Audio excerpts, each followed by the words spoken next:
just happened to occur at the same time. But as the empire becomes Christian, it is now going to fall. And again, I want to mention the fall is just the western side. The eastern side is not doing great, but it's going to survive. So when we talk about the fall of Rome, we're talking about the western side. Pick a date. The 400s, pick a date in there somewhere.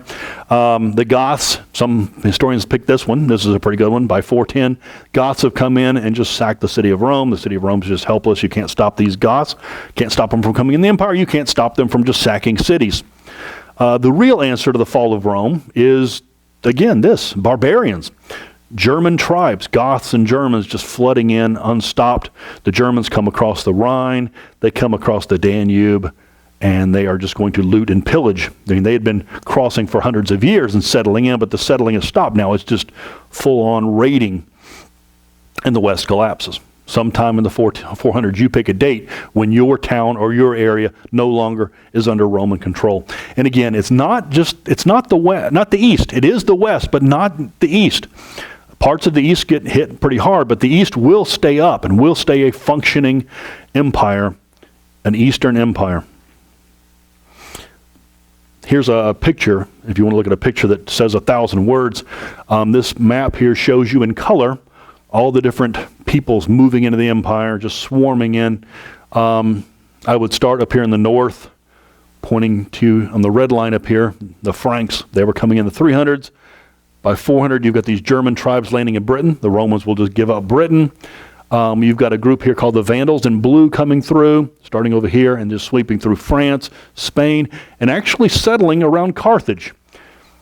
This will be a harbinger of doom. The fact that Carthage is reestablished, the ancient enemy is reestablished by Vandals.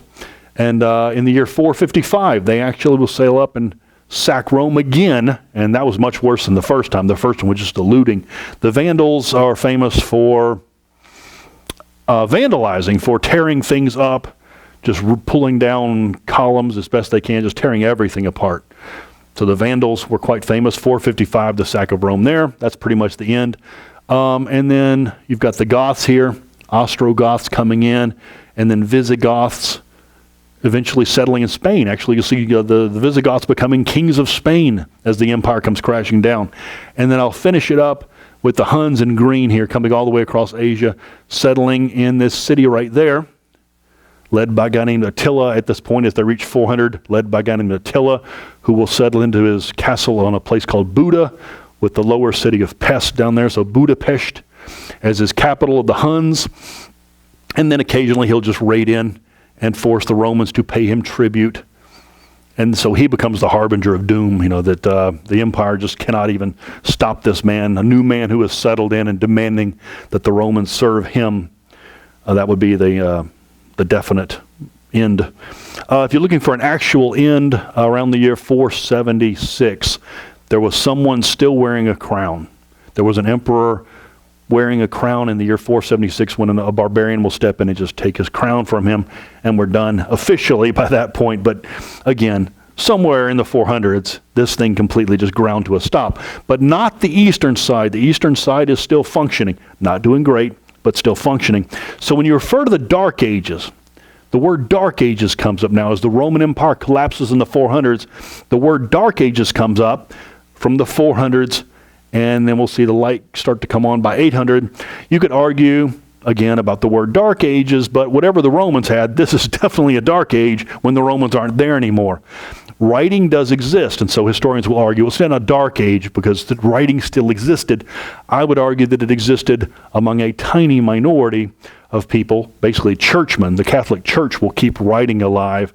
They'll hold on to the Roman documents as best that they can, and so there is writing that exists within the Christian church, but most of people, 99.9% of people, cease with the reading and writing anymore. And so if it's not a Dark Age, it's definitely a dim age from the 400s until around 700 or 800 when the writing begins to return. And again, we're only referring to Western Europe. The eastern side of the empire will exist as an empire for another 1,000 years, till 1453. From 400s, when the western side falls, the eastern side will stay up till 1453, when the Turks actually capture the city of Constantinople, and that will be the official end of the eastern side. But that's another 1,000 years.